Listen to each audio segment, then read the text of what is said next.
Oh, the madness is already in full swing. In fact, a top seed was knocked off in 17 of the 31 conference tournaments this year. And even now, halfway through the bracket reveal, many conference champions are still waiting to learn where they'll land and who they'll face. So let's get back to the brackets from the NCAA and its corporate champion, Coca-Cola. We are in the lower white quadrant now, the Midwest region, where the Michigan Wolverines are the third overall #1 seed. Dusty May reloading from last year's Big Ten championship team to go 31-3 with Big Ten Player of the Year, Yaxel Lendeborg.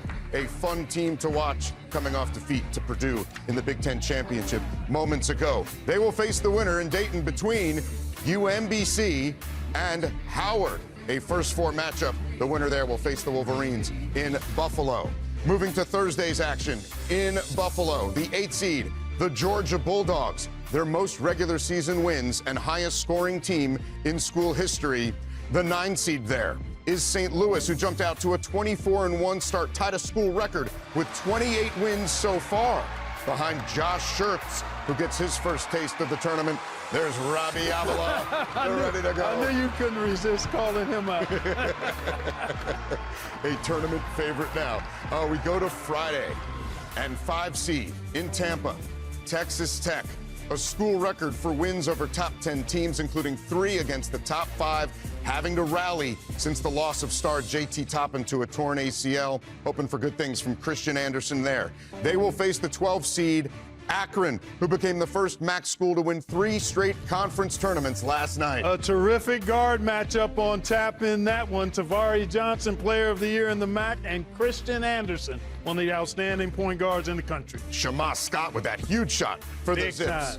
The 4 seed in Tampa Friday, the Alabama Crimson Tide, the highest scoring team in the country, Bruce. Yeah, the Alabama Crimson Tide, they have advanced in the tournament. LeBaron Philon, one of the best one-on-one players in the country. And they will face the Hofstra Pride. Head coach Speedy Claxton, remember, was a star player for Jay Wright, who led Hofstra to their last appearances in 2000 and 2001. They even have their cutouts ready to go. Yeah, they left us and went right to the party. In our studio earlier today, and we had some fun there. Let's go to the bottom half of the Midwest region now. This will be in Philadelphia. The 6th seed is Tennessee. Rick Barnes becomes the 4th coach in tournament history to reach 30 or more tournaments. Their opponent will be who emerges from Dayton between Miami, Ohio, and SMU. That's the team everybody's been waiting on, Miami, Ohio, in the tournament. We now know who the last 4 at-large teams, North Carolina State, Texas, SMU. Miami, Ohio was the last at-large team selected. They were 1 spot away, Bruce, from not being in this tournament. Yeah, congratulations to both SMU and Miami of Ohio, but that's bad news for the rest of the bubble. Yep. Yes, and Miami, Ohio will be 2 hours away from home when they play in Dayton. The 3 seed Friday in Philly, Virginia, a school record 14-win improvement in Ryan Odom's first year. And don't try to shoot it over Ugana Onyenso. Yes, 3 blocks a game. The 14 seed is Wright State, who overcame a 12-point second-half deficit in the Horizon League championship. Now to the 7-10 matchup in St. Louis Friday, Kentucky. The Wildcats overcoming injuries to 2 of their best players to get to the dance, and they will face 10 seed Santa Clara, first time in the tournament in exactly 30 years when Steve Nash ran the offense. Man, that's an exciting group. Well deserved by the Broncos. And this team is one of the most efficient offensive teams in the country. Another bubble team on the 10 line. Celebrating like they've been waiting.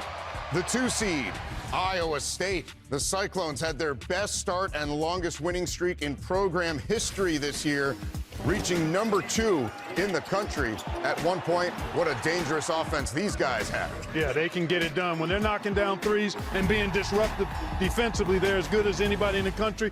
Hit a little bit of a rough patch, but found the groove as the season ended. And they will face the 15 seed, Tennessee State, in for the first time since 1994, now led by former Duke star Nolan Smith. How about this crowd? Yeah, look at the Tigers on hand. Awesome. He took the job in July. How about that? and doing it in his first season there, as you referenced. Okay, let's zoom out here on the Midwest region and go back to the top. Clark, what stands out to you? I tell you, Michigan is a little vulnerable. This L.J. Cason injury, I think, is going to eventually start to catch up as they move forward. They struggled a little bit today in a way where I think it gives some other teams some confidence. Looking at that Texas Tech Akron matchup again. You talk about potential point guard matchups. Cruz Davis and the Alabama backcourt. You've got the Akron backcourt and Texas Tech. I mean, that's a pretty guard-heavy bottom of the bracket there. Texas Tech a little banged up, right? Alabama down there in that bracket. I think they got a chance to advance. And is this going to be the year that Michigan goes and represents the Big Ten and maybe wins a national championship? Let's take a look at the bottom of the bracket. What jumps out at me is the 7-10 matchup. Santa Clara. Clark, you talked about it. They're big, they're long, they do a great job on the offensive end, they rebound the offensive glass. Kentucky could be vulnerable in that 7-10 matchup. Miami, Ohio getting bid the first team to ever not play a quad one game, getting into the tournament. Remember, your results metrics get you in. Your predictive metrics, where they were always the weakest, affects their seed. That's why they're in the first four. And by the way, how about Virginia getting to the 3 line based on a strong performance? That Virginia team is sneaky good. I actually may have them coming out of that region in my pick. I may. What has gotten into you? I may.